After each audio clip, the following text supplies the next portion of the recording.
next cat we get, if it's a girl cat or not, I'm progressive. Mhm. Can just be Kim Cattrall. You could be him, Cattrall. I never got like a good drag name, but the one that I had thought of, this was back when like Game of Thrones was still airing, was Catelyn Snark. You'd be good at that. You'd be a good Yeah. snarky queen. Snarky.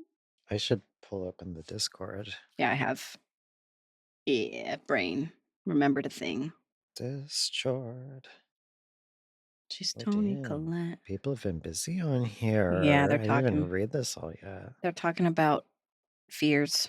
Love that. I mean, I don't, but I do. Love the content, hate the fears. Mm-hmm.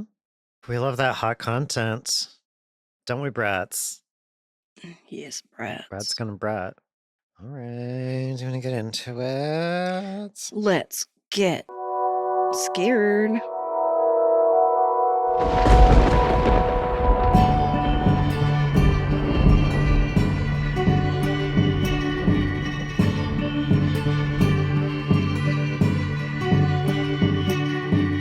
Hey, brats. My name is Robin, and I'm trans. My name is Ben, and I am also trans. And you are listening to and/or watching Ben and Robin are Trans, the Brat Pod. Hello. The brats are back, baby.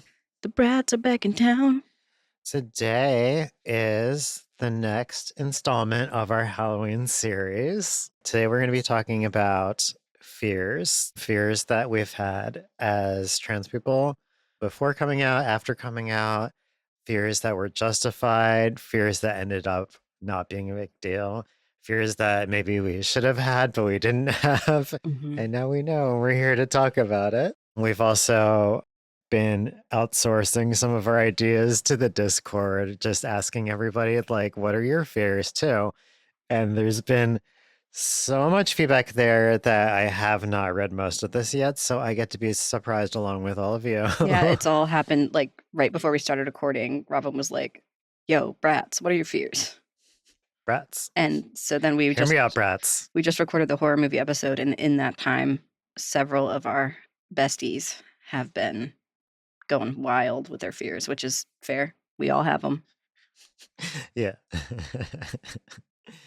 All right. Before we get into that, Ben, you want to hit me with a moment of joy? Can I be a cop out and say that once again, our Discord community is a never ending source of joy for me? Yeah. Like, I just love them. They are found family to me already. Very much. Call it parasocial if you want, but it doesn't feel parasocial to me. It feels very genuine, especially because like a lot of the people who are regular participants in the Discord are people we've interviewed, whether the episodes are out or not. Like Mhm. as it's face to face. It may not be in person, but like we have had face to face, like real in depth, like truly connecting type of conversations. And they feel like just real friends, like real chosen family. Yeah, and it's crazy to me in a good way, like how many people have said like this is family to me, even though we haven't been doing this for very long. Like we didn't even start recording until June, and It came out July 12th. came out July 12th. Yeah, so like the fact that we were able to build relationships with everybody that quickly, and like we're just getting started, like it makes me really happy and really hopeful for the future. I do have a little bit of fear for the future that, like, if we end up suddenly getting a huge influx of people, will I be able to invest as much in all of them? And I hope I can. It's a good thing Yeah. that I don't work full time. Must be nice. It's a double-edged sword. Very double-edged, very sword. Yeah. Yeah, I kind of like I have to think about the fact like up front that like once it gets bigger, like, I can't be besties with everybody. That's just how it is. So, but like our friends are making friends with friends, and that's really good. Like, gotta make that community.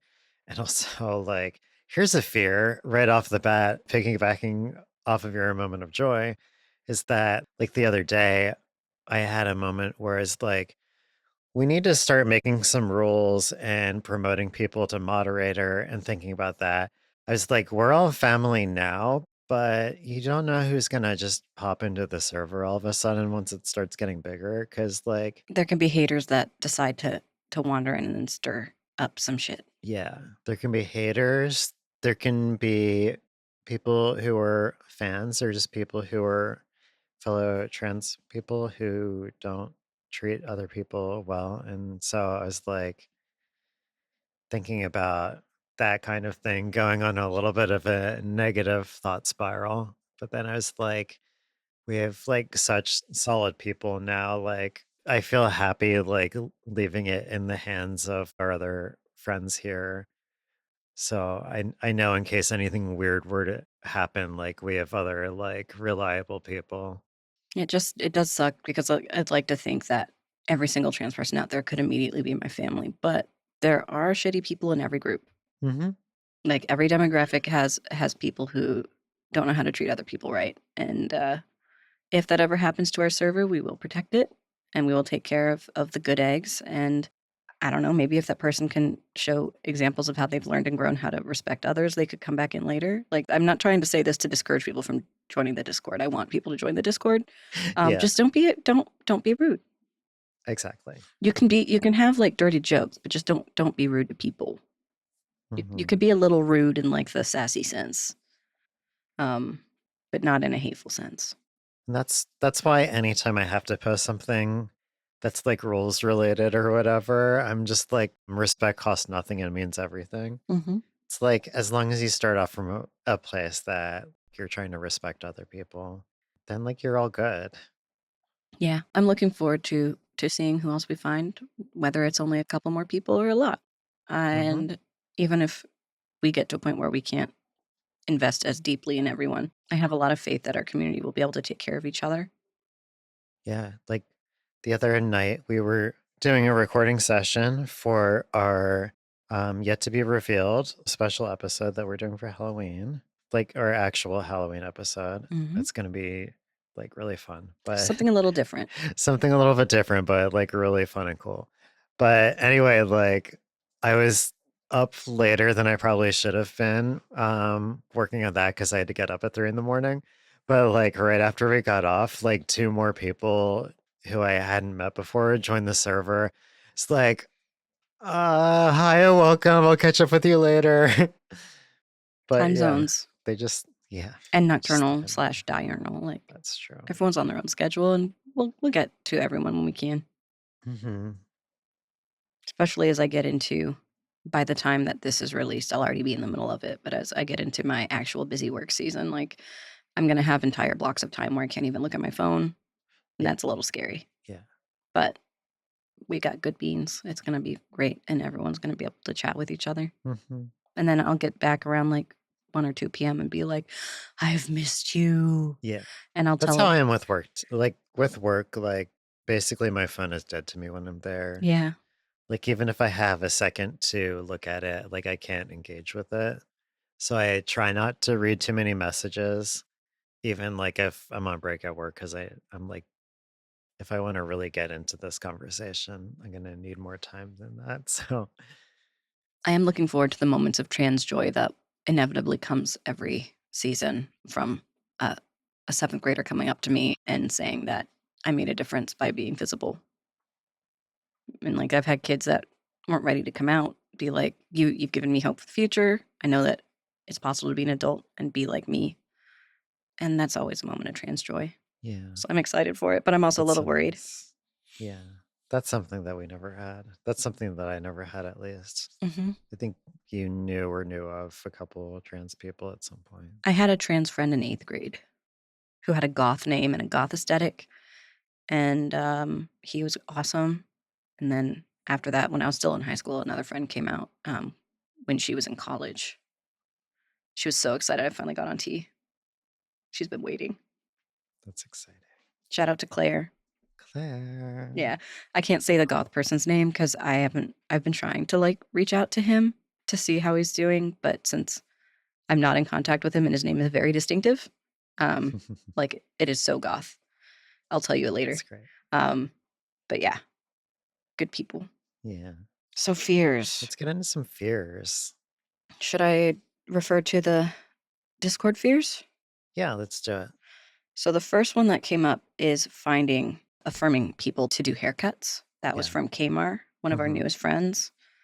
As we record this anyway, by the time this comes out, they'll be an old pal, Yeah, um, exactly. which is great. Yeah, they were talking about being like nervous about going to a barber and everything. I was like, Ben can tell you all about that. Yeah, because like I have gone to like a standard barber, like where my husband goes, where the haircuts are far more affordable. But when I got up to go to like the newest available chair, they were like, no, no, you can't get a haircut from me because I'm not trained to cut women's hair. And that sucks. Especially because, like, how is this a first of all, hair doesn't have a Yeah. gender and you're not cutting my pubes. Right. Um, like, is there something magical about hair when you have booba versus not having booba that makes the scissors not work and you need special scissors? Like, the logic makes no sense to me. Um, but there is strands for trans where you can get your hair cut. This wasn't in like the same thread on the Discord, but Mhm. the same person elsewhere, while we were having this conversation, they were talking about like they're not out at work currently. And I think the plan is to be eventually, but they were like nervous about doing it, of like making that literal transition like in the workplace. And I really identify with that too, because like I work in a place where I knew that I would be accepted or at the very least safe. And I had no reason to believe that it would go badly, but it's still like, it's still a big thing to go through, especially if you have a lot of people that you've worked with for a while and built relationships with. It's kind of like you see these people every day. Mhm. It's kind of like a big thing to go through. Yeah, I relate to it too. Like, that's part of why I don't have a full-time job is, like, I wanna be out of accidental ma'am territory before I have a full-time job. Yeah. Um, I lucked out and, like, I didn't know Matt when I got the job I do now, but I lucked out that he happened to be my best friend, and, like, if I ever have an issue with someone on a field trip who is being a butt about my gender presentation, like, he has given me blanket permission to summon him so he can be like, "You can shut up or you can go somewhere else until this rotation is over." Um, and that's very lucky, but it's still scary. Hmm. Like, even though I know that everyone I work with is great, like, there's always gonna be other factors that add that scary level, pretty much no matter what job you have, unless you own your own business and work from home. But then if you have customers, there's that fear again. So it's fair. Yeah.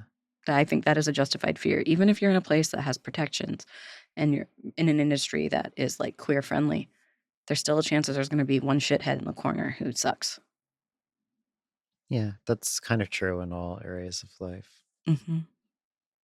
Another hot fear that came from Breyer, who you all should know by now, hot take, fear, cishet men. Yeah. Same. I agree. Like, Justified fear, that falls, if we're categorizing it, that falls into justified fears. like Sorry, cishet man. disclaimer, I know and love many cishet men, but all of them I was fearful of when I first met them, and I kind of had to learn that they were trustworthy over time. It may not seem fair to other people, but for I think both of us, that seems fair. So, some people in the TikTok comments were very upset by it. Shockingly, it was cis men who were upset about it. Mhm. Like, you can't stereotype everybody. I'm like, you can't stereotype everybody, but like, there's reasons why you should be cautious around certain people. And, like, if you don't like it, then, like, stop locker room talk from happening and, like, start holding other cis men accountable. If Hmm. you're not one of the shitty ones, which if they left that comment, they are, hot take. Um, Most likely. but you need to start being an advocate for not being shitty and teaching shitty people that that type of behavior is not acceptable in polite society or impolite society because like you can be impolite and still be respectful.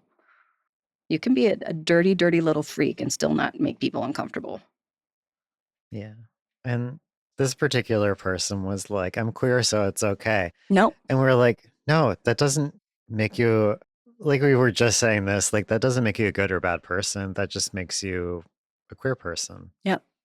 Granted, I am much more likely to let my guard down faster around a queer person, but Mm-hmm. if they reveal shitty behavior, guards right back up, probably even higher than it was before, because if there's evidence of shittiness, like, you have to work that much harder for me to trust you again, no matter if you're cis or queer or trans or straight. Yeah, absolutely. Another one from Breyer was far right conservative shit, trying to make us all scared and invalid, and other darker fears around that, like Project 2025. Kmar said, for fucking real. And Ashley said, completely fair. I'm terrified of Republicans. I'm just glad that Trump seems to be hellbent on crashing his campaign. And then there was some talk between Kmart and Breyer about their region that they live in. They don't live super close to each other, but they live in a similar region of the United States, about how there's like specific areas in their location that they're scared to like cross this bridge to go to that direction because that's where more conservative people are. Mm-hmm. Fair. Yeah.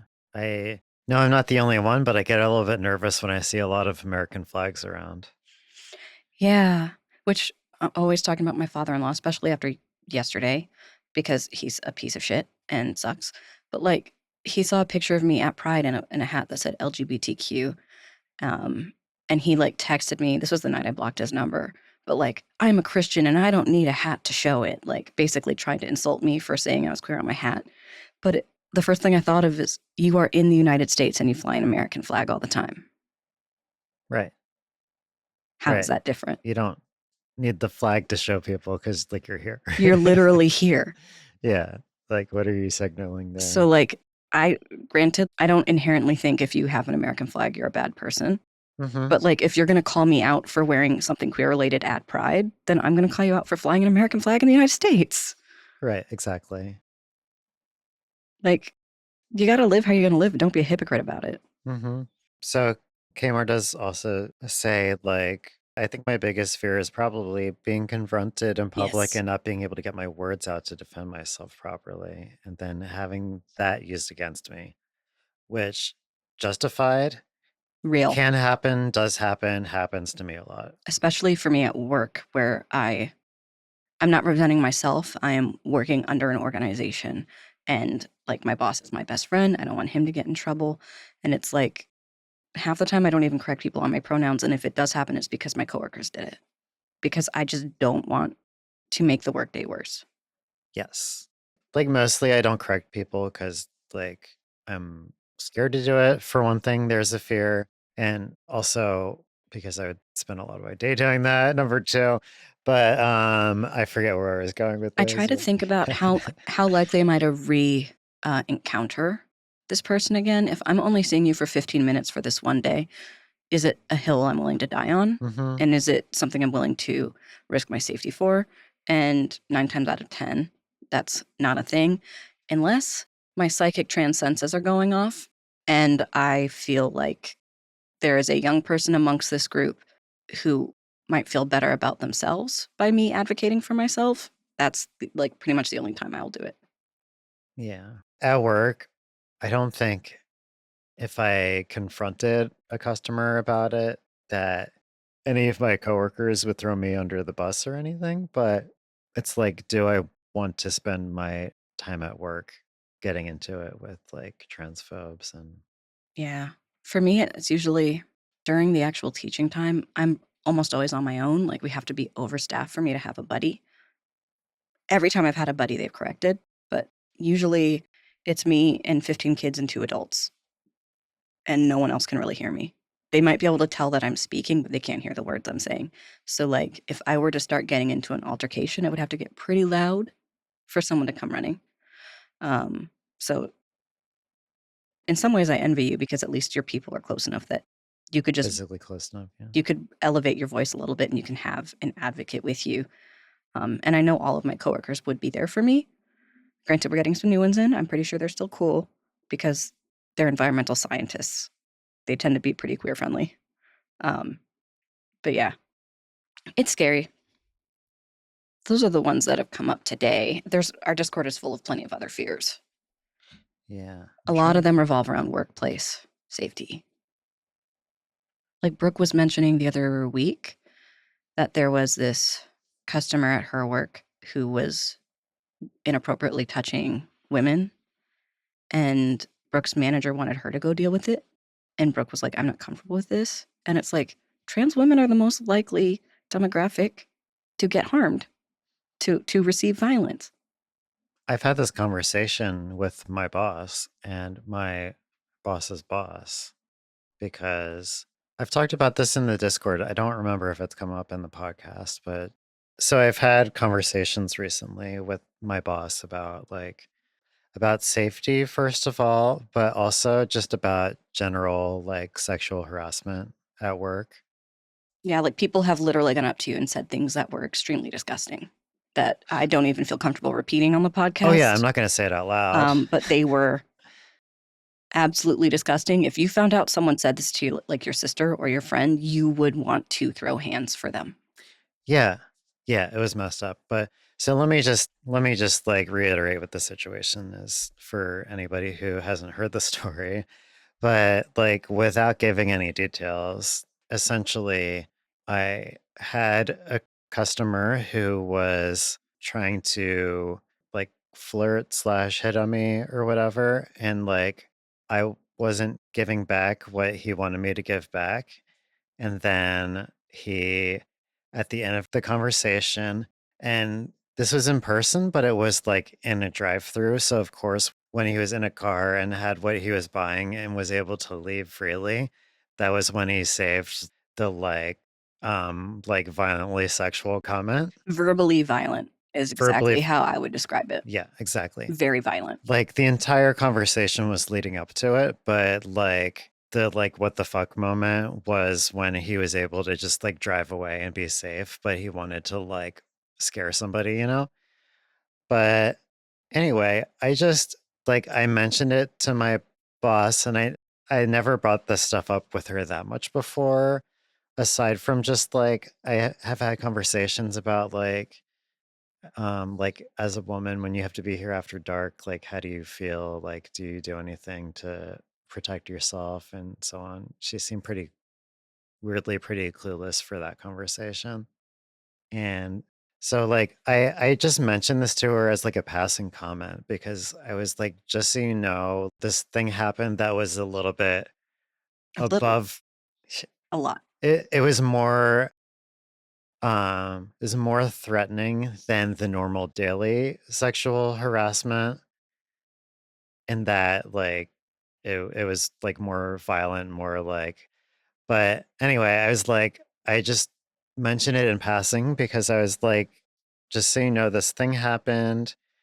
I'm just mentioning it because I didn't catch the person's name. So if I see them in the future, this is just like I'm letting you know so I can refer back to this and be like, that's the person. So like we know to be cautious about them, Maybe refuse to serve them. or In maybe refuse to serve my them. hot take. It's a corporation who tends to choose money over Mm-hmm. safety, I have but a soapbox after this. Put a pin in my soapbox. oh yeah, yeah. I can go off on that for a long time. But anyway, like all that to say, like I just mentioned this kind of in passing as just like a put a pin in this conversation, like in case I need to bring it up again in the future. And like I was expecting her, even just as like even just as like a cis woman out in the world who like literally works in the same job as me, like we work for the same company in the same store. I'm like, surely you experience fairly regular sexual harassment.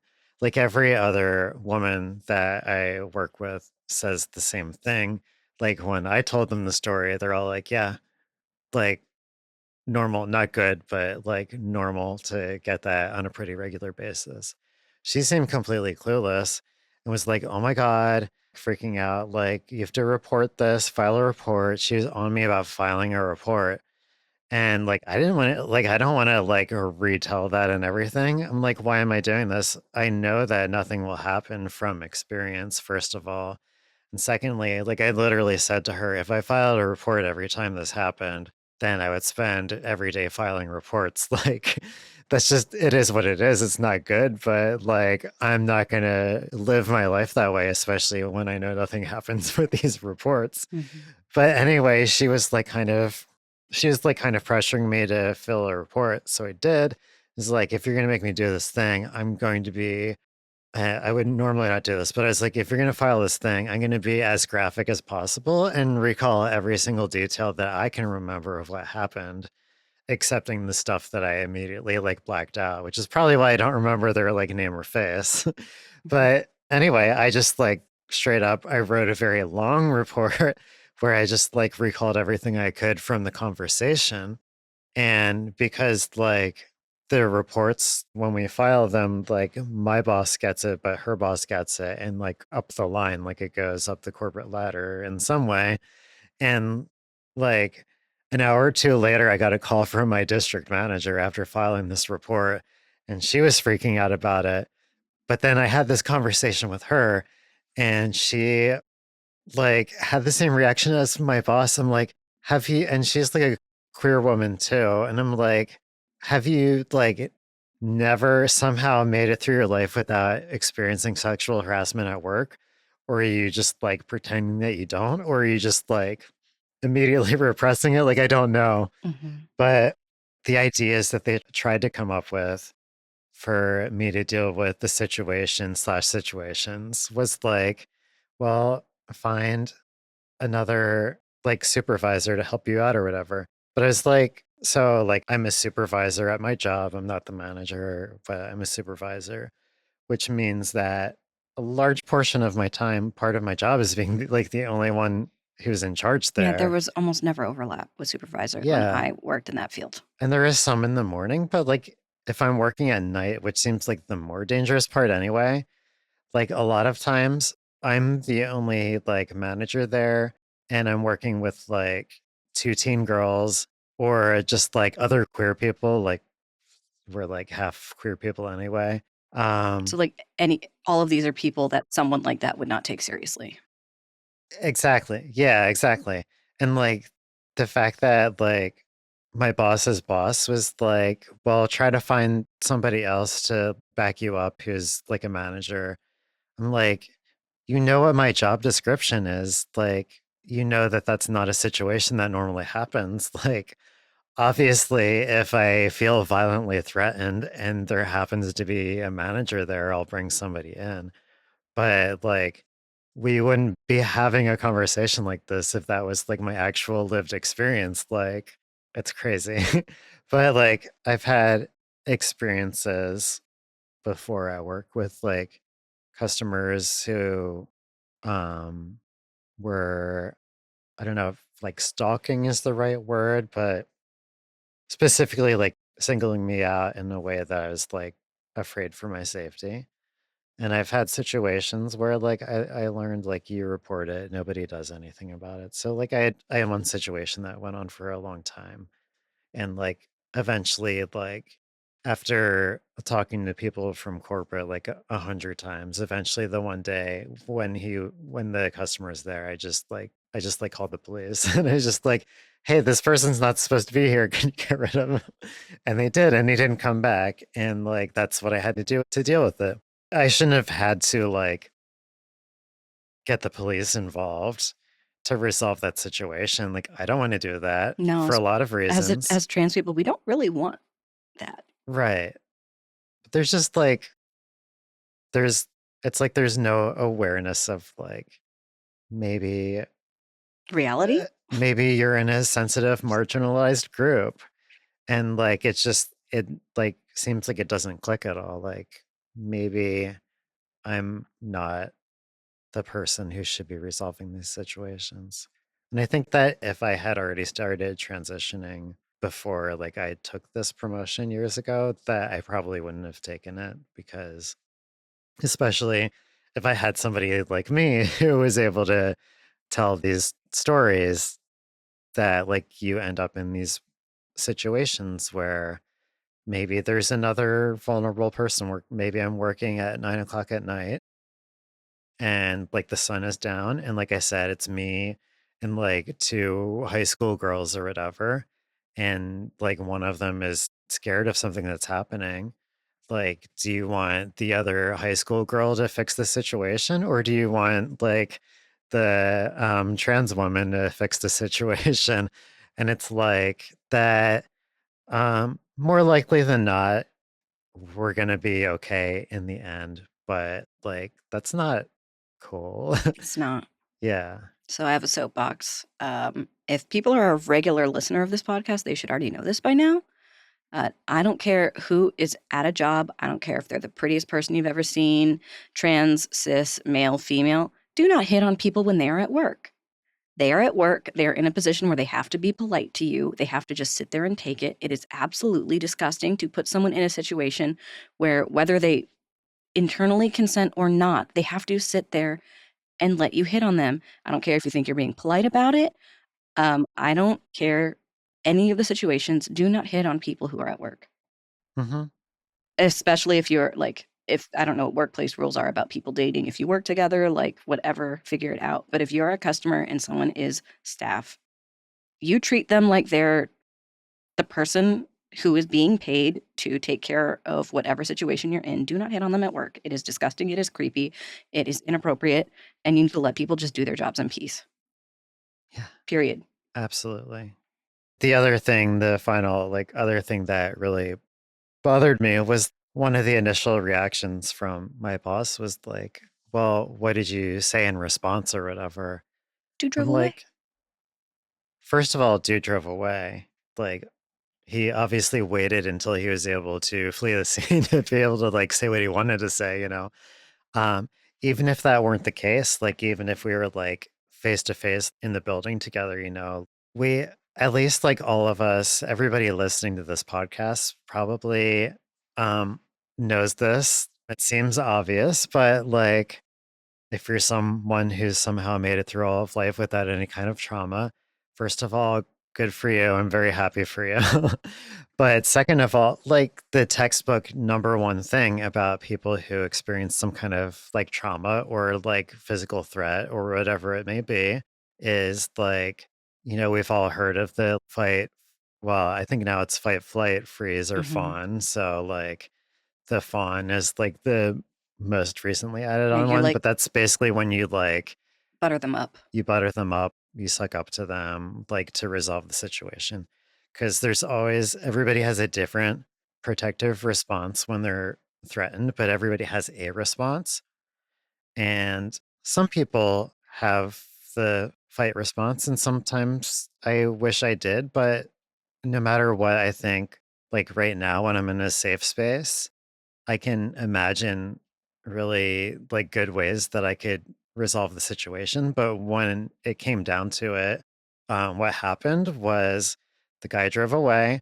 I walked away. I forgot his name and face immediately. I was the one in charge, of course. So I had like had somebody else take the position that I was in. I just walked away and like washed my hands and let myself dissociate for a few seconds and mentally recover. And then I went back to work. And like that's what at least any of us who experience a lot of this kind of thing does is you get through it, you go back to work, and maybe you don't even remember it happening.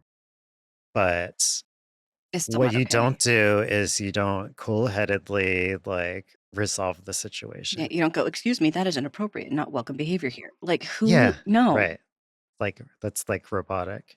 Like maybe if you were the coworker of somebody that that happens to and you observe the whole thing and you're not like freaked out just by seeing that happen to another person because like I don't blame people for not jumping in to help a lot of the times because you get scared too. Like I get that. Maybe if you are like a third party, then you jump in and say something. Bystander But effect is so real too. Where like you assume someone else is gonna jump in, and then by the time you realize no one else is, it's too late. exactly.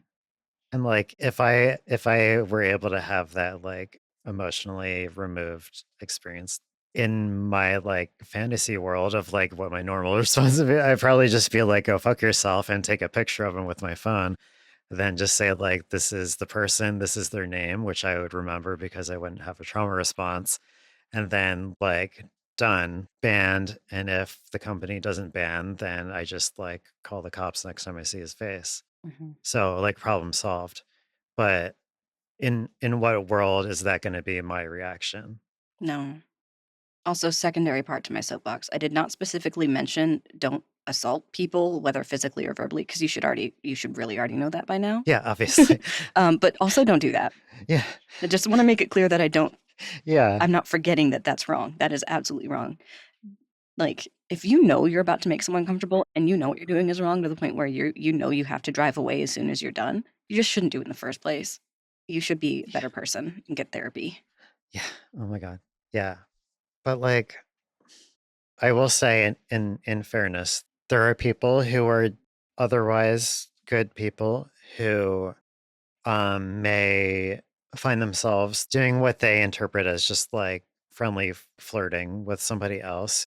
We know like plenty of neurodivergent people, and we know plenty of cis people, obviously, too. Like, there's a lot of people who just either don't get those social cues necessarily, or maybe someone who's just like a cis man who like hasn't been in the situation and just like, Don't know what it's like to feel that vulnerable and potentially in danger. exactly. Yeah.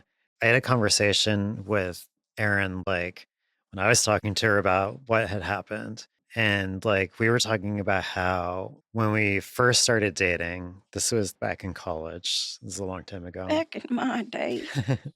So I was always trans, obviously, but this was a long time before like transitioning.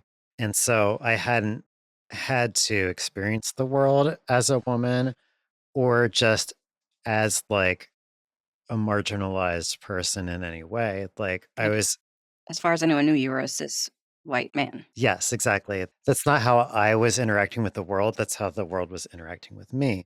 So I was never in a position where I had to think about these situations. One thing that she brought up with me, and there's like no bad blood here or anything. This is something we talked about, I think, when it happened years and years and years ago, back when we were basically children. We were early 20s, but I was definitely a child, at least emotionally.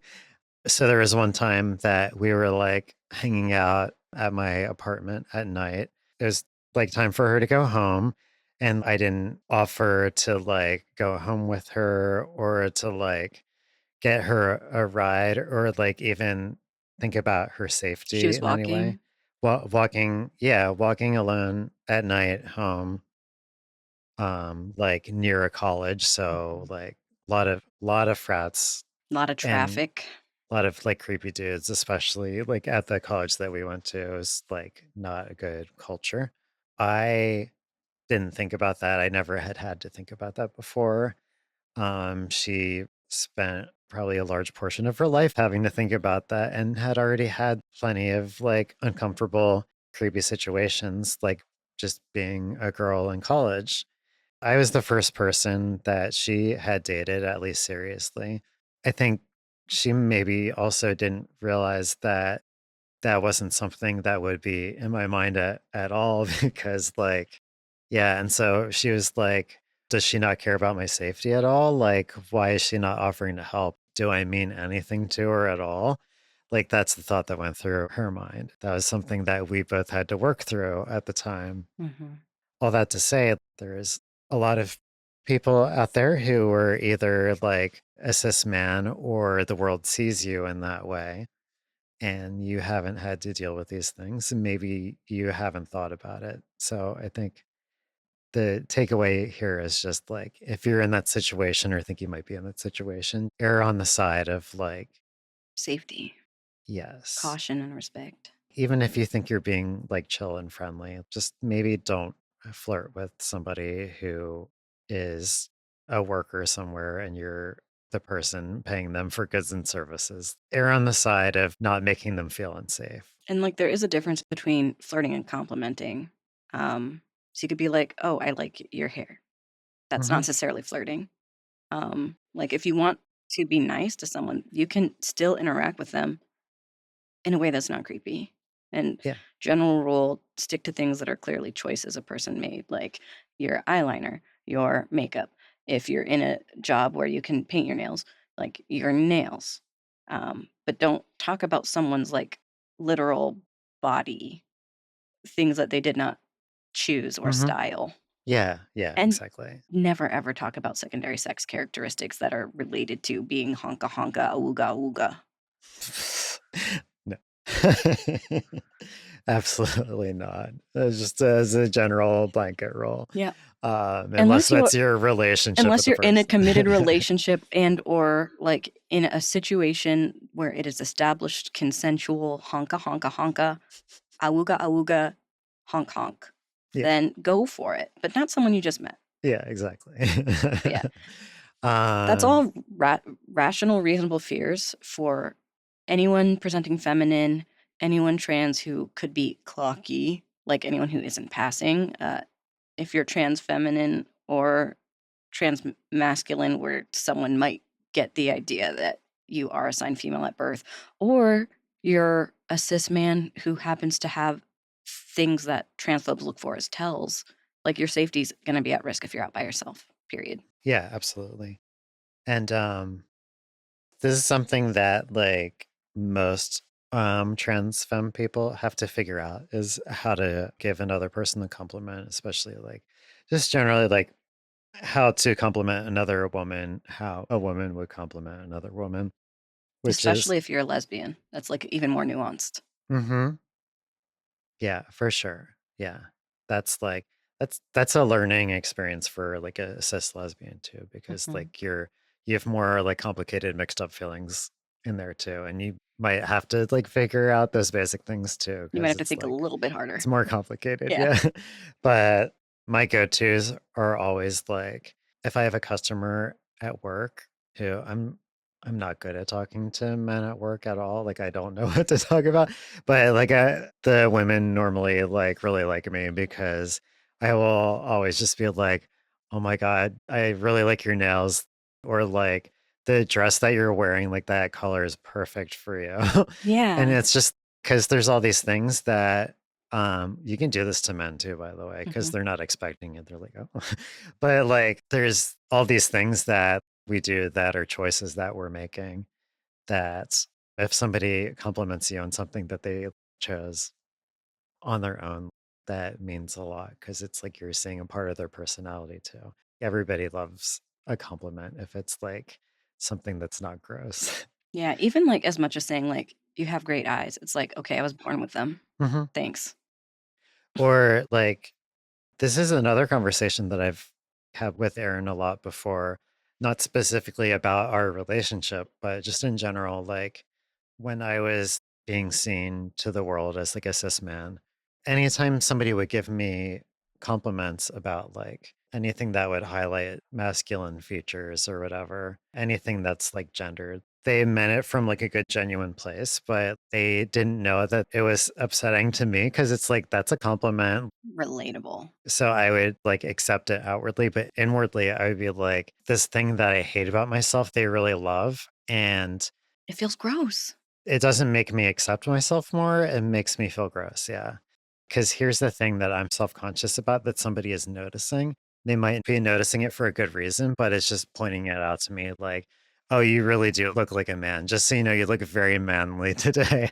I'm like, oh, that's awful. It's part of why I have a fear of dentists is, like, I have pretty small teeth, Yeah. and I went to a dentist, and he was like, "You know, we could laser off some of your gums, not guns, I don't have guns. We can laser off some of Shh, your don't tell them gums." about your gums. Sorry, I'm working on it. Don't laser those off. Um, anyway, we could laser off some of your gums so your teeth look bigger and your smile will be real pretty. I have That's not so fucking creepy. I haven't been back to a dentist. That's really That creepy. was an embarrassingly long time ago, and, like, incredibly long time ago. Even if you were a woman, the shit that people feel okay saying to women. Yeah, and I was presenting as a woman at the time. I was, probably 18, and I'm in my 30s now. Like, embarrassingly long time since I've been to a dentist Yeah. because of that Like, comment. yeah, like, sorry, but fuck off. Yeah, Wow. my teeth are probably crumbling, but so far okay. I need to go to a dentist. I Luckily, like, stopped because of COVID and I haven't when I been was back. 18, I'd never had a cavity in an adult tooth, so I think I have pretty decent tooth genetics. Like, my husband, Chris, will get a cavity if he even looks at sugar. Um, So hopefully it's not as bad as it could be, but I'm sure I'm gonna need some root canals. Mm-hmm. I'm trying to get the courage, but I'm so scared to go to a dentist because like the weird gendered comment made me feel so gross. And I was almost 10 years away from figuring out I was trans. And it was still enough to make me not want to go back. We only have like 10 or 12 minutes. Do a part 2. We still have Discord comments. Yeah, and we haven't even gone into like HRT fears. I have some HRT fears. Yeah. We'll get into that. Yes. I feel like we've only brushed the surface of this. We went hard on the sexual harassment part of But it, it's important. which is massive. It's important. And I like, fuck it, let's just get back into it. We have 12 minutes. Robin has So- an appointment, so we are under a time crunch I for do once. yeah. Yeah. We'll probably edit this part out anyway, and it will be a seamless transition, as all of my transitions are. We are Seamless, so good at transing. quick and clean. Trans yourself. Transition expert here. I have a podcast, so you know I know what I'm doing. Okay. So I was saying before about the one conversation I had with Erin about when we were dating, and like I let her walk home at night on a college campus without thinking about it.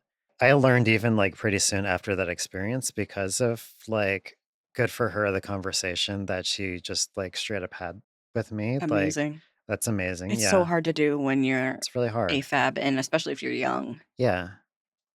So I learned a lot just from that conversation. Not necessarily that it connected on an emotional level at that point, but like I learned that this is a concern for people that I need to think about.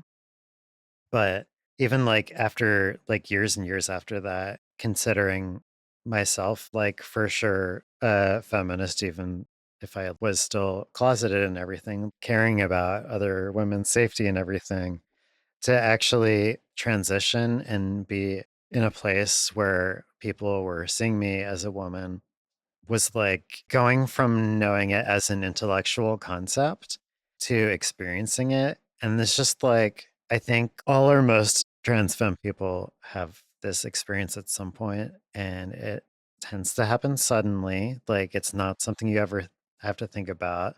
And then one day we have that moment where we're like, this is our reality now. Mm-hmm. And so I had mentioned to my boss at one point, I'm just going to get some pepper spray, so I at least have that for my own sense of safety or whatever. And she was like, well, don't tell me if you have a weapon at work.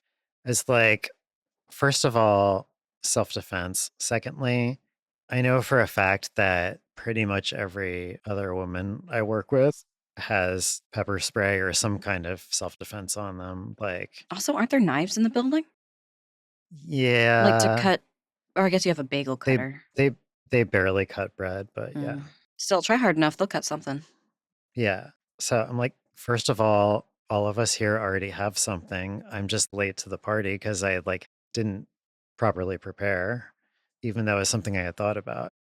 Secondly, almost every trans person I know has some kind of self-defense thing. I know a shockingly large amount of trans people who carry a knife. And And a lot of them who've literally had threats to their safety by people in their real life, not just online. Right. It's not like pretend. Yeah. Mm-hmm.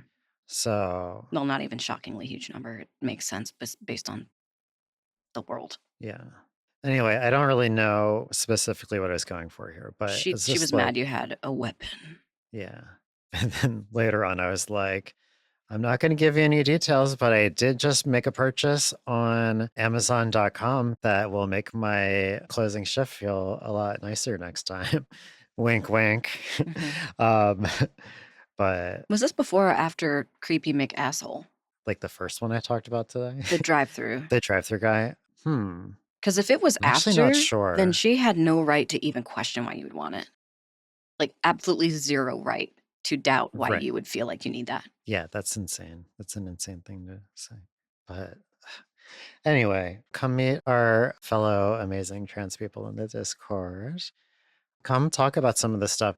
Because, like, with those experiences I was going through, I was having that conversation with all of you guys on the Discord. And it was really cool because, like, one of our friends on there, like, we used to work together at the same place, and you worked for different location, but same job for a time in your life. Exact same job as you. Being able to say it to somebody who, like, had the same experiences was really cool because, like, before the event I was talking about even happened, when I was just having to work night shifts and I was like, how worried should I be about being at work after dark? Our one friend was like, yeah, you're right. Some of the regulars at night are a little bit creepy. So, like, you're probably fine, but you should always keep an eye open. That was something that they learned to be prepared for. Well, and like this person and I both are probably read by the creeps as cis women. I think you have an extra layer of fear because of the dehumanization that trans people, especially trans women, face when it comes to bigots. Mhm. So, like, I would feel scared when I was closing by myself. I think if you feel more scared than I did, that makes sense. You know what I mean? Yeah. We've never had the conversation about chasers before on this podcast, but They're real.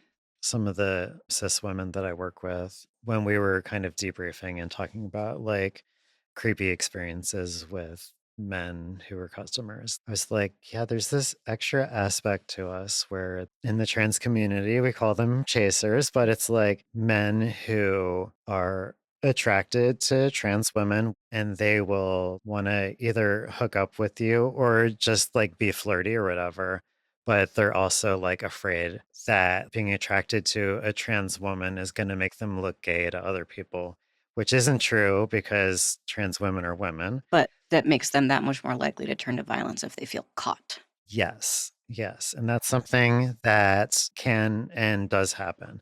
And so I think, like, in my specific experience, it started off with somebody like flirting, hitting on more aggressively than any person should be.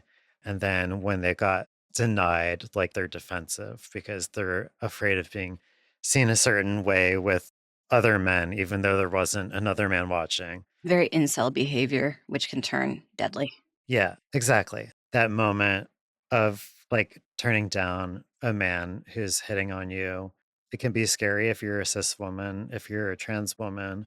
It's scary because like that moment can happen and they can resort to violent or hateful behavior, we know that that can happen. And they And that's might what get happened. access to the trans panic defense, Yes.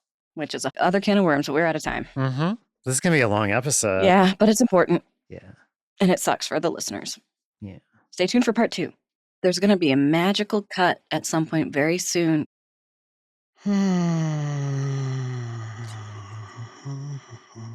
Being gay. Being gay. You having fun there, bud? What are you doing? Luffy is actively trying to tear the studio down from the inside out. That's not the kind of heist we're supposed to do. Oh, you found the There pen. it is. Pens make great toys. He wants a purple pen. Yeah. Look at that tummy. So fuzzy. Is that Nami That's actually? Nami. Yeah, that is Nami. Nami is crazy. Nami. You absolute mad lass.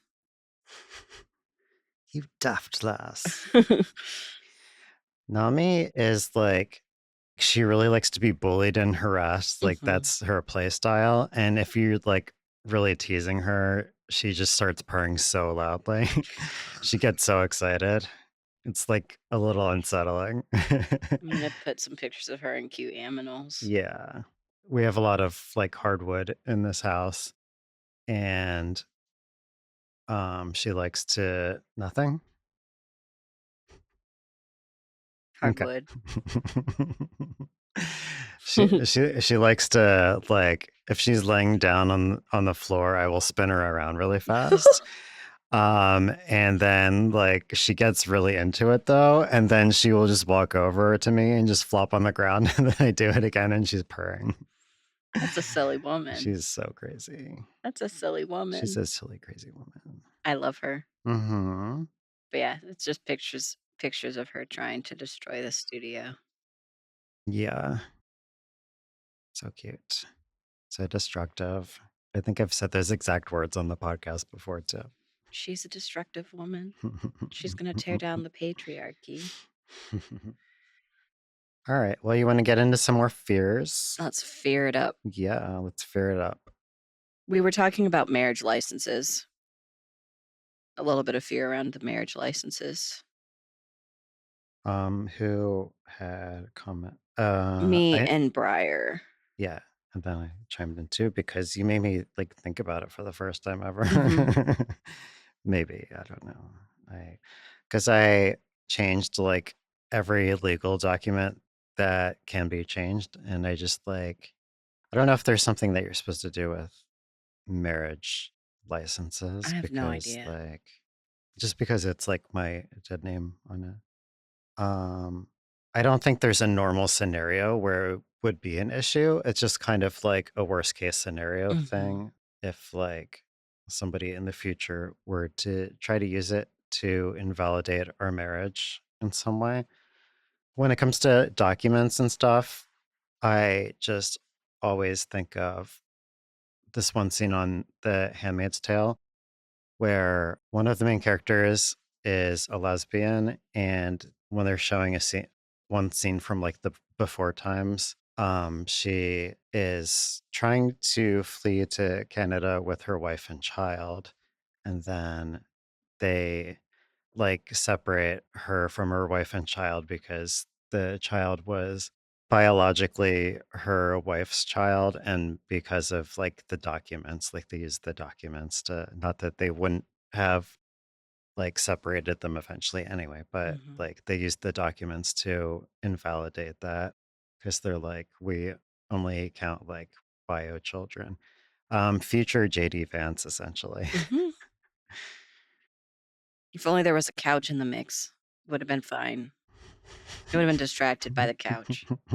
I love that that's fake and it's Yeah. A lot of DNA in that couch. mhm. The cushions are his genetic children. But yeah, Briar was talking about name and gender marker because of employment reasons.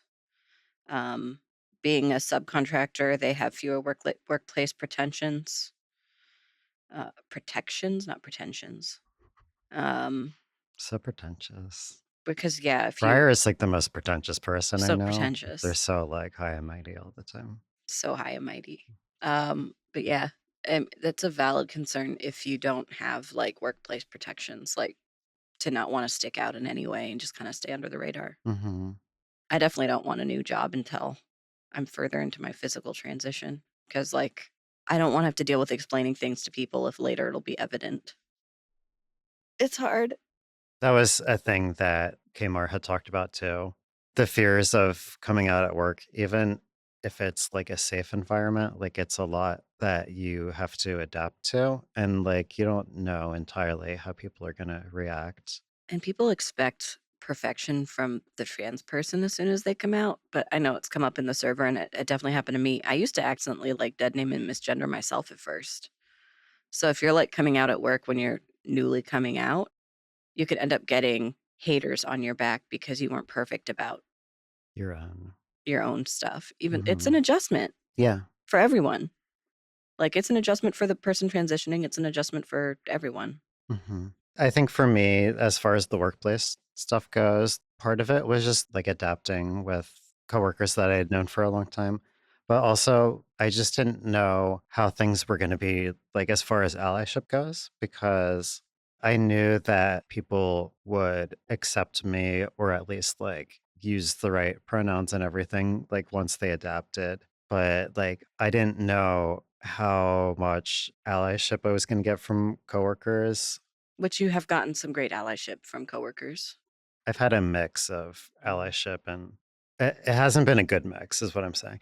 Like that was one of our moments of joy that we shared a few episodes ago, I believe, was about one of my coworkers defending me, and just like a really good moment of allyship, which meant a lot for me. But like I think I edited some of this out, but I was like definitely crying a little bit towards the end of like telling the story. And partly that's because it was like a really moving thing for me. It was really nice. But partly it's because the fact that I would have that be a moment of joy because it was like It's rare. it because it's rare, like it stood out. Like it was a little bit above and beyond, but also like for the most part, I don't get that kind of thing at work. I feel like if it came more to the point of like violence or somebody like screaming at me, like something really dramatic like that, I think people would step in to help to some degree. But like when it comes to the like smaller scale stuff, there's been a lot of situations with me and my coworker Holly, who's like in our Discord too. We've had some customers like misgender us loudly enough in front of everybody that it definitely seemed to me like they were kind of just testing the waters to see how other people were going to react to it. And like I know a lot of other people heard it and they didn't react. They just kind of like head down. And so like And they think, well, if Holly and Robin cared, they'd do something about it. But like, you can't always do something about it. And that's when people should step in. yeah. It's hard to, like, step in to help other people, like, I'm not good at that, and I am another trans person, so there's that added element for me, like, being an ally for my trans friends, but one thing that I wanted to say as far as allyship goes is whether you're cis or trans, because you have to be an ally to your other trans friends too a lot of times. But I think that, like, when you get into the heat of the moment and there's a situation where you have to step in and be an ally to somebody, there's that fight, flight, freeze, fawn thing that happens to everybody. Whether or not you have trauma history, like, everybody gets that a little bit, and it's hard, like, in the moment to step in and help somebody because there's that moment of shock. I think that it's maybe a good idea to plan ahead and think about if you need to step in and help defend like a trans friend or family member. I think maybe it's a good idea to think about like when that happens. Not if, but when that happens. Like, what am I going to do in the moment and like have a plan so that you're able to hopefully like shut off that instinct and just be like, wait, I've decided that when this happens, this is what I'm going to do so that you're able to be a Yeah. little more supportive. And it would be, if it's like a cis person who needs to do this, it wouldn't be a bad idea for them to ask the trans people they're around, like, how would you like me to? Hmm. Because you could Yeah. come up with a plan that would just make the person you're trying to protect feel worse. Hmm. So just good to double check. Yeah. I've had a couple people ask me that before, which was like really nice and meaningful, but it's only happened a couple times. I think it's a good policy to have, though, if you're a cis person with trans coworkers or friends or whatever. Mhm. Fears suck. Yeah. it, it especially sucks when they're like justified. Mhm. There's plenty of unjustified fears, though. Hmm. Like, one that I have that I don't think is justified is I'm scared that HRT is gonna, like, change my relationship with Chris. Yeah. But even if it did, we'd still be friends, so I don't think it's something I need to be that worried about, but I still worry about it. I also worry that I'm not doing it right. That's a conversation that we've had, and I think other people in the Discord have had, but it takes a little bit until you feel any effects from HRT. And even if, like, no matter how much you study the timelines of when things are supposed to happen, there's still like a long period where you're like, am I doing this right? Like, there's no way Mhm. to know if I'm doing this right. Until I get And blood tested in a month. exactly, yeah, until you get that blood test, which is never very early in the process. Yeah, my doctor said it's usually every 3 months with, his people, but I'm doing it at 2 Hmm. because of my body. Yeah. But it's still a month away. Well, what's today's date? Exactly. It's more than a month away. Mhm. For, your HRT, you have to do injections, which is, like, a learning curve for sure. I don't do injections, I do tablets, but with the estradiol, The sublingual one? it's sublingual. which even like the one person working at the pharmacy once was like, I don't know what this means. I'm like, that's not good. But as basically just like you dissolve it under your tongue so it goes into your bloodstream and like I guess skips your liver. Yeah, it's like a mucous membrane thing. Hmm. Yeah, it's weird, but I've had to take vitamins sublingually before. I can't even remember which ones. Might mhm. have been like a vitamin B. I But don't know. there's very much of like, I don't know if I did this right. Mhm. Did I let it dissolve long enough? Did I accidentally just like swallow more than I should have? So there is that long period of time where like, am I going to be doing this for a long time and then find out months later that like, no, you were doing it wrong. Mhm. And so after like 2 months, my boobs started hurting, even though like I didn't have growth or whatever. I'm like, okay, I think I'm doing this right. But there's no way to know for a while. Another thing I'm scared of that I don't actually need to be scared of is when your voice starts changing. I heard it makes your throat sore. And like Hmm. in this world that we now live in where we have like COVID awareness, that Hmm. scares me. Because Yeah. what if I wake up and have a sore throat and I don't want to be contagious, but I'm not contagious, and then I miss work Yeah. because I think I'm sick, but I'm not sick? I hate that. Is it COVID or puberty? Yeah, exactly. So I don't want to let people down. You've said before, and a lot of this is still very fresh because you've, as of recording, only been on T for 3 weeks and 5 days. Is that right? That's about where I'm at right now. 3 weeks, 5 days. Exactly. Yeah. But like you've definitely talked before on the podcast about being afraid of not being able to cry anymore Hmm. and just losing a lot of that like emotional access, Hmm. I guess, which is an extremely common fear that I've heard from a lot of trans mask people going on T.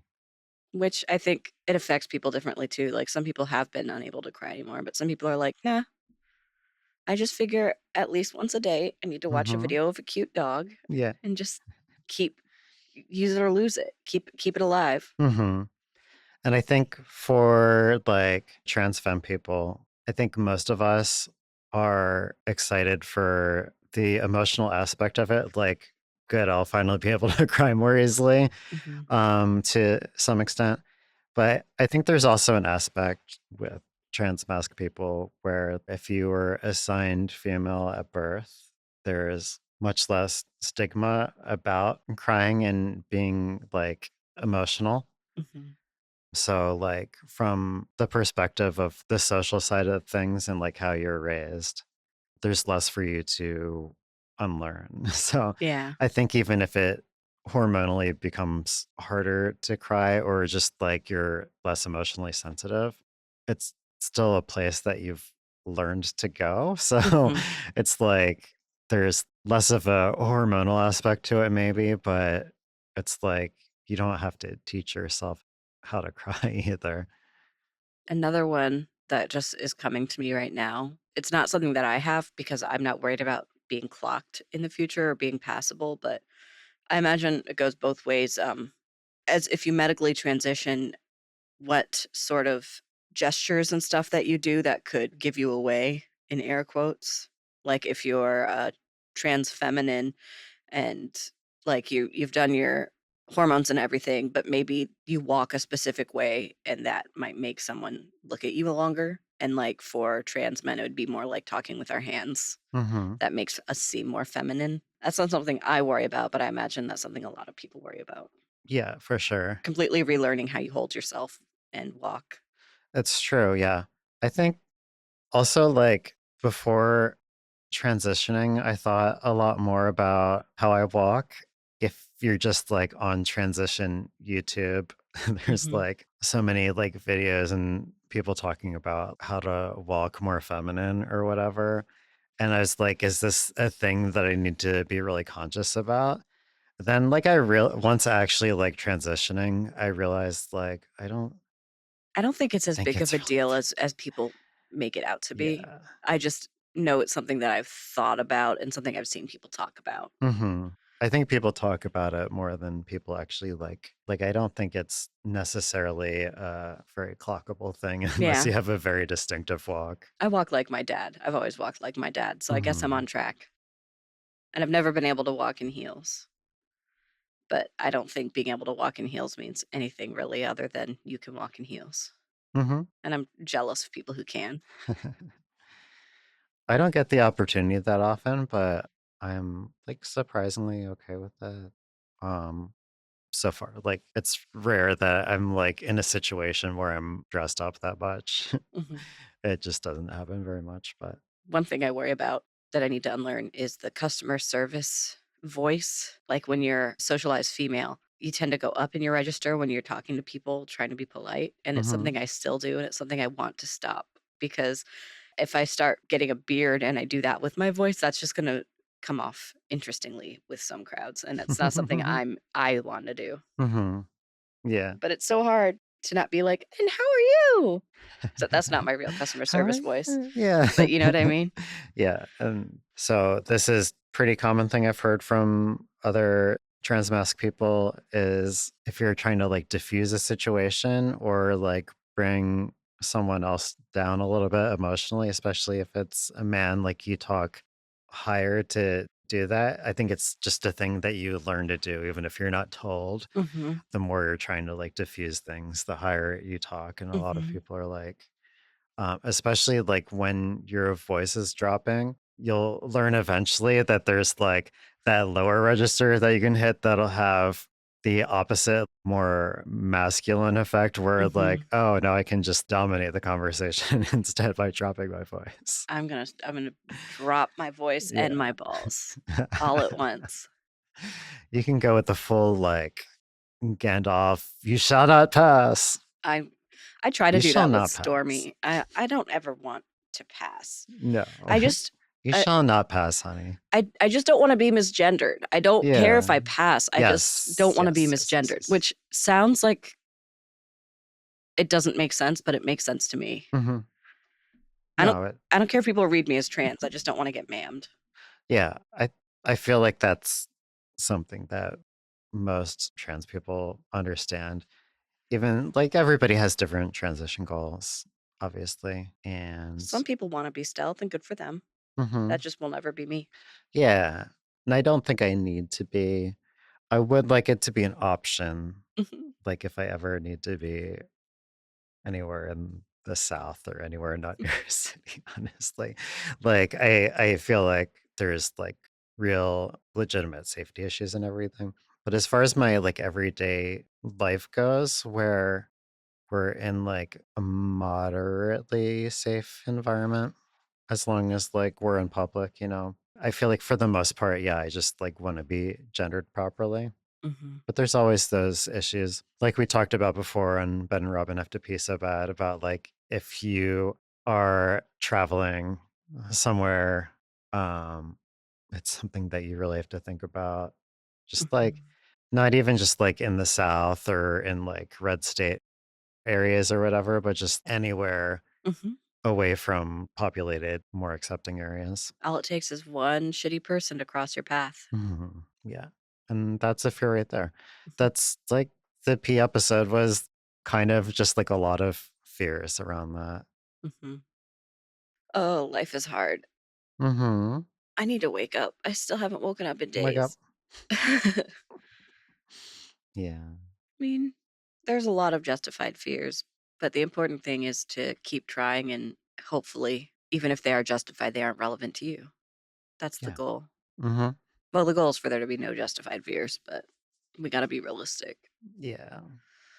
I hate people. I also love people. I'm just gonna check on the Discord and see. Fear of getting your kids taken away, Mhm. Mhm. which is very specific, but also very real. Yeah. Who said that? Briar. Mhm. I guess that ties into like definitely ties into like the story that I was telling about Handmaid's Tale before.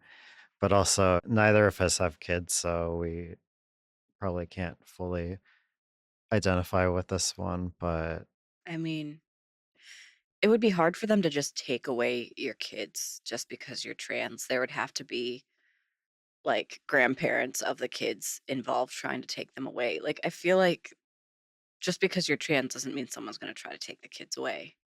Someone else has to want that. mhm. it's still very like valid.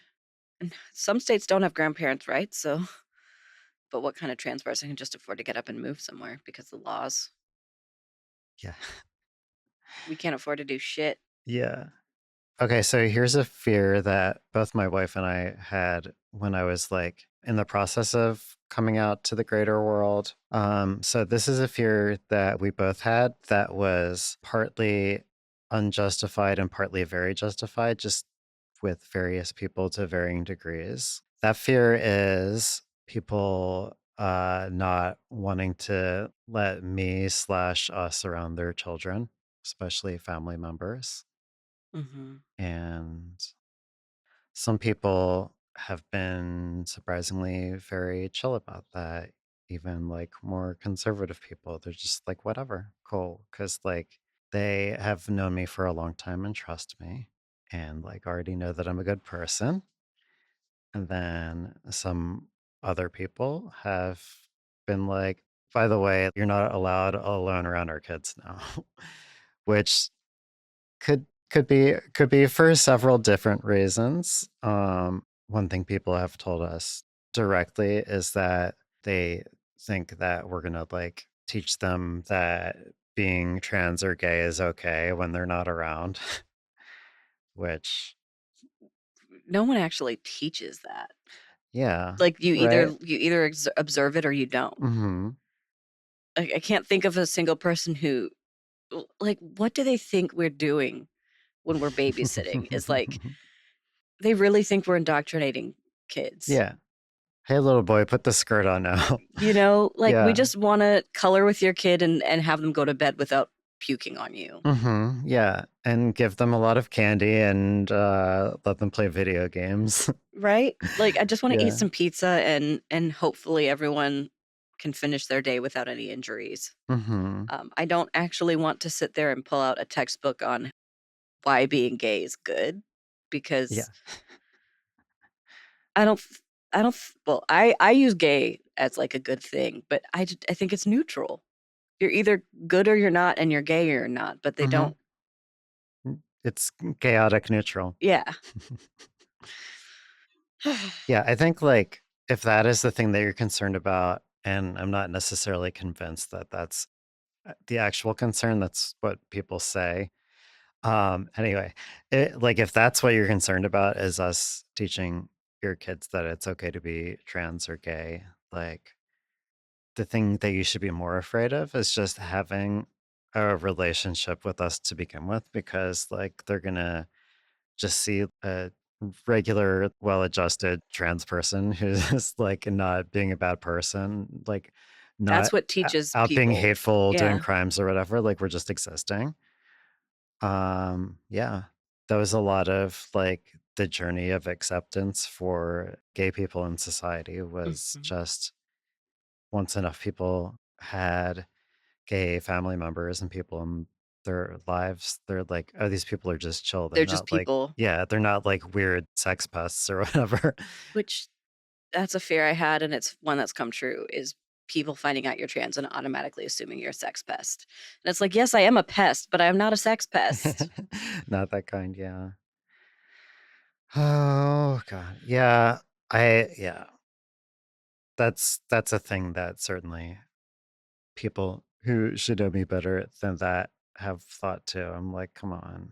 Like, I've had people like check in on my wife to make sure that I'm like not abusing her or something. Like, really? You would have been statistically way more likely to be an abuser before you came out. Yeah. Yeah. So why are they just now Yeah. checking in? Right. Like Exactly. if that's a concern at all, why are they checking in now when hmm statistically the odds have gone further down? I think way too much about statistics though, sometimes. I would say statistically an above average amount at least. Mhm. Did you know that 83% of statistics are made up on the spot? Wow. You know, 9 out of 10 statisticians recommend getting into statistics. I don't know how I passed stats. I had mono when I took stats and it was like a 6-week accelerated like summer session hmm and I still passed. Don't know how that happened. Hmm. Mono sucks. Justified fear? Mono. Mono. Can you get mono from riding the monorail? Probably, technically, yes. I bet. That's just a dumb Simpsons But I reference. bet you could. I think in the UK they call it glandular fever. Is that what they call it instead of mono? They have a different. They don't call it mono. We'll have to ask our British friends. Google mono in the UK. Mono in the UK. Mono in the UK. Because Brits. Glandular fever. There we go. Because Brits be kissing. That French kissing, British kissing. That's where you put tea and like intertwine your arms like you're at a wedding. And then you just sip your tea and don't actually touch lips. That's British kissing. Yes. Yeah. Get it on the tube. The tube. Riding the tube. The tube in it. Do we have any more fears? I bet we do. I gotta check the Discord because checking the Discord. Checking the Discord. Checking the Discord. Checking the Discord. Being confronted in public is an ongoing fear. I think that's something someone mentioned. Apply today to join our talented allied health team. I'm gonna have to pee soon. Me too. It's annoying. Yeah, it's dumb. Pee. I'm afraid of pee. Yeah, I do think we hit all of this. Well, this is exciting. There's no more fears to be had. We've addressed all trans fears. No, we haven't, but that's a nice thought. Every fear. We got to the bottom of it. We solved trans fear. It's scary, but that's part of it, as they say in that movie we like. I know it's scary. That's part of it. But it's part of it. Yeah. The good thing about fears is a lot of times, even if it is a justified fear in general, it's not relevant to your life. And I feel like I get surprised all the time by how not bad some days go. Gotta have some sort of bright side. Yeah. Some days go real bad, but some days go great. Some days are awesome.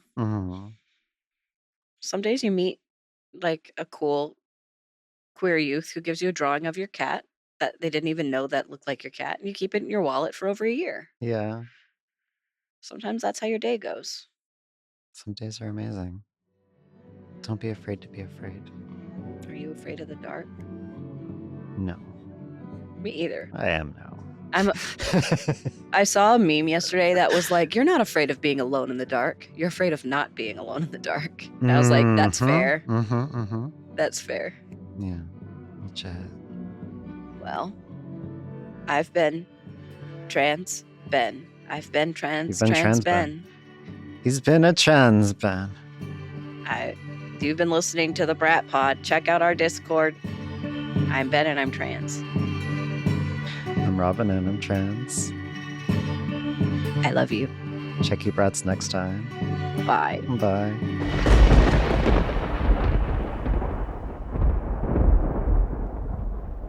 Where our outfits may or may not change entirely or partially. Well, we're already gonna be doing a wardrobe change next time because we still need to record the 30-second intro for that episode that we forgot to do, the Hey Brats too. So just bring the sweater with you again next time and we're all good. Bring a change of clothes. Okay, Mom. We'll do continuity work. I'm a real producer. See if I can find the sweatpants I was wearing. Yeah. They were the black sweatpants. I have a hole right there. Nice. Oh, I just punched your chair. That testosterone rage. I'm afraid of what Ben may become. Destroy me. A tiny hairy boy. Yeah, a hairy boy with giant hulking muscles. I need muscle mommy to help.